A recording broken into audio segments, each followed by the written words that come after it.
Bonjour à tous, je voulais vous parler un petit peu des rayons universels qui ont été mis à la vision du jour par déjà Alice Bailey au XVIIIe siècle, qui a écrit de nombreux ouvrages au sujet de la spiritualité et qui nous a éclairé, elle en tant que médium, grâce à son guide qui était Dwalkul, qu'elle appelait le tibétain, un maître ascensionné, au sujet de beaucoup d'interreliances et de fonctionnement de l'univers et de différents protocoles selon lesquels nous vivons. Beaucoup des choses qu'elle nous a enseignées sont encore totalement vraies et adaptées, alors que le monde a déjà encore beaucoup changé. Les rayons universels peuvent être utilisés à des fins de guérison. Et il y a une autre femme qui s'appelle Inessa Mabou-Ishtar, qui a fondé un protocole de soins de guérison à travers les rayons universels. À savoir qu'ils étaient déjà existants, mais qu'elle aussi, en tant que canal des maîtres ascensionnés, a pu, à travers eux, établir un protocole de soins avec cela. Moi, en tant que guérisseuse, je travaille non seulement avec les rayons universels, mais aussi avec tout un tas d'autres d'énergies que je canalise, que ce soit les énergies pléiadiennes, vénusiennes, les énergies des anges, des archanges, les énergies praniques aussi, en fonction des besoins de la personne et ce qui vient à moi à ce moment-là. Finalement, je suis qu'un canal et je ne fais que transmettre ce dont la personne a le plus besoin. Donc plus je connais d'outils, plus je vais pouvoir accompagner la personne. Notamment cet été, j'avais une adorable jeune mariée qui avait plus de voix et qui m'appelle vraiment en dernier recours. Elle avait eu vent de moi par bouche à oreille et j'ai pu l'aider à redire oui à l'église. Donc ce qui se passe, c'est que souvent il y a des consciences détenues qui forment ces blocages, et surtout là au niveau de la gorge, on a des terribles blocages au niveau de ce chakra-là pour plein de diverses raisons et qui peuvent être variables d'une personne à l'autre. Les rayons universels, en tout cas, on a donc les 7 rayons principaux et encore 5 autres rayons, donc 12 en tout. Les 5 qui vont suivre les 7 premiers sont les rayons féminins, alors que les 7 premiers sont des rayons masculins. Dans le soin, dans le protocole de soin, on va utiliser surtout le rayon 4 et le rayon 7. Mais les autres rayons peuvent aussi être utiles en fonction des besoins de la personne. Et les rayons de soutien qui contiennent d'autres qualités, d'autres énergies et d'autres capacités de résoudre le karma vont être utilisés aussi au besoin et venir soutenir, tenir l'espace un petit peu pour que puisse être activé l'un des 7 premiers rayons. Donc pour vous les passer un petit peu au crible, on a le premier rayon qui est le rayon de la volonté divine. Il est symbolisé par la couleur rouge pour la force, la puissance, le pouvoir. Et chaque personne qui contient beaucoup de rayon 1, dans sa charte, un petit peu comme dans une charte astrologique, on a aussi une charte de rayons personnels qui nous compose. Mais les personnes qui ont beaucoup de rayon 1 vont être des meneurs et de préférence des meneurs justes. Mais comme il y a des polarités dans chaque chose de la vie, eh bien, les personnes qui ont beaucoup de rayon 1 mais qui ne sont pas du tout alignées, elles vont être des gros dictateurs, des despotes et utiliser leur pouvoir à de mauvaises fins. Ensuite, on a le rayon 2 qui est le rayon d'une magnifique couleur bleue qui vient apporter l'amour et la sagesse sur Terre. Donc les personnes qui ont beaucoup de rayon 2 en elles vont rayonner de l'amour, vont être des canaux d'amour et avoir une action aimante envers tout un chacun. Maintenant, une personne qui a une polarité négative autour du rayon 2 va plutôt être dans la dépendance affective et dans le besoin d'être prouvé l'amour au travers les autres. On a ensuite le rayon 3 qui est la créativité. Et ici, donc c'est une magnifique couleur jaune orangée comme ça, qui va pouvoir apporter la créativité dans tout ce qu'on fait. que ce soit dans le développement de software ou que ce soit en tant qu'artiste, ou que ce soit de la manière de guérir les gens, de construire une nouvelle société ou d'interagir avec les autres personnes de ce monde de manière créative, et bien ce rayon peut être appelé pour qu'on puisse rentrer en interaction avec lui et pouvoir co-créer avec les autres et pour soi-même. Ensuite, on a le rayon 4 qui est le rayon de l'harmonie, qui est aussi le rayon de la Terre, de la planète Terre sur laquelle nous vivons. Donc il faut savoir qu'on vit sur la planète de la polarité, de la séparation ou de l'unité, et qu'on a tous, à l'échelle individuelle, pour mission de trouver l'équilibre et l'harmonie à travers nous-mêmes et dans tout ce que nous traversons, et d'apporter de plus en plus de paisibilité au travers de l'harmonie que nous pouvons acquérir au sein de notre corps, de notre mental, de notre vécu, de notre être. Ensuite, on a le rayon 5, qui est...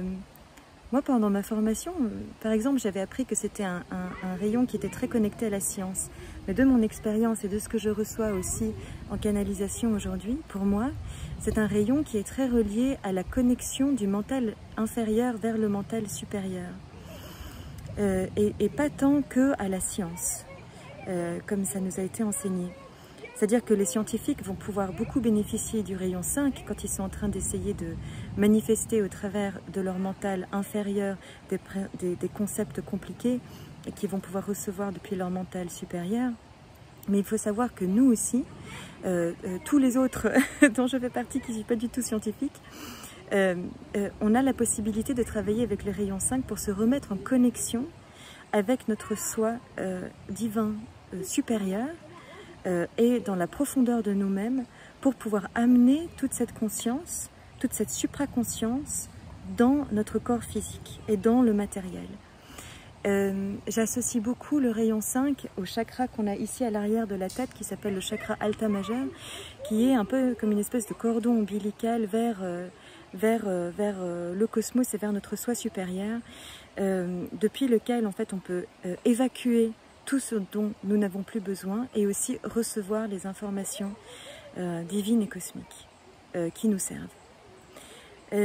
Ensuite, on a le rayon 6 qui est d'une couleur un peu rose magenta comme ça, qui est le rayon de la dévotion, de la spiritualité, de la croyance, de la foi.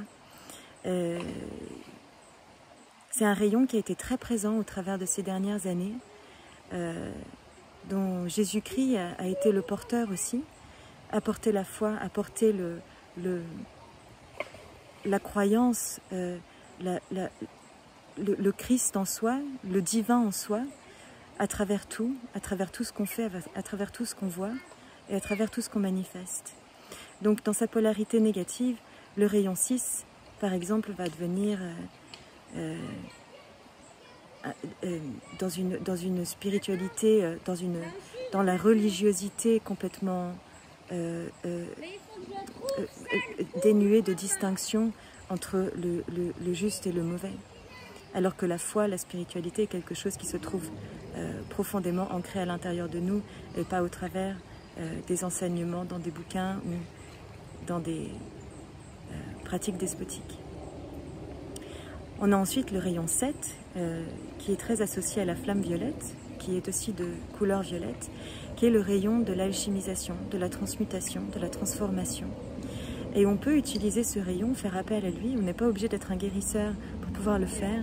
Vous pouvez tout simplement demander à ce que le rayon violet vienne vous accompagner dans tout ce que vous avez besoin d'alchimiser, dans tout ce que vous avez besoin de transmuter, pour pouvoir aller mieux dans votre vie, pour pouvoir apporter plus de courant, de facilité, et pour pouvoir vous délester des choses qui ne vous servent pas. Le rayon violet sera vous guider et vous apporter une conscience supérieure et du soutien. Je ne vais pas rentrer dans les détails des 5 autres rayons supérieurs aujourd'hui, mais ce sont des rayons qui sont imbibés d'amour, d'une grande clarté du cœur, de clairvoyance, d'intuition et d'ancrage. Nous avons, pour nous aider sur notre parcours évolutif, les maîtres ascensionnés qui sont là Et tous les rayons sont travail de concert avec les maîtres ascensionnés. Parfois, les maîtres ascensionnés changent de rayons avec lesquels ils travaillent, donc ça peut changer au travers des époques. En ce moment, on a le maître El Moria pour le rayon 1, Lord Kutumi pour le rayon 2 d'amour-sagesse. On a Paul le Vénitien, qui était donc Paul le Vénitien, le Véronèse, qui est ascensionné aujourd'hui en maître. Pour les rayons 3, celui de la créativité et de la manifestation, de l'abondance, vous savez, la loi de l'attraction aussi. On a Serapis Bey, qui était un grand prêtre à l'époque des Égyptiens et des Atlantes, pour le rayon 4 de l'harmonie. On a Hilarion pour le rayon 5. On a Jésus dans son aspect ascensionné qui est Sananda pour le rayon 6. Et on a le grand maître Saint-Germain pour le rayon 7. Alors si vous avez envie de tester une fois un soin par les rayons universels de guérison et par toutes les belles énergies qui peuvent être canalisées, et bien ce qui est génial en fait, c'est que ces rayons, ces énergies sont partout autour de nous et existent bien au-delà de l'espace-temps, donc peuvent même être travaillés à distance. Mais sur place, avec moi en présence, c'est super aussi. J'espère que cette vidéo vous aura été utile pour comprendre un petit peu aussi les lois qui régissent ce monde. Ah oui, et puis chose très importante, tous les rayons sont des prismes de l'énergie source 1. Donc si vous prenez par exemple je ne sais pas si vous avez déjà vu ces disques qui sont composés de toutes les couleurs. Et bien quand on fait tourner le disque très rapidement, on ne voit plus que du blanc. C'est exactement la même chose. La couleur de la source est blanche, pure, cristalline. Et quand on la divise, on fait tourner le prisme, et bien là on se divise dans toutes les couleurs, dans tous les rayons. Et tous les principes de création qui forment la source in fine. Je vous embrasse très fort et je vous dis à bientôt.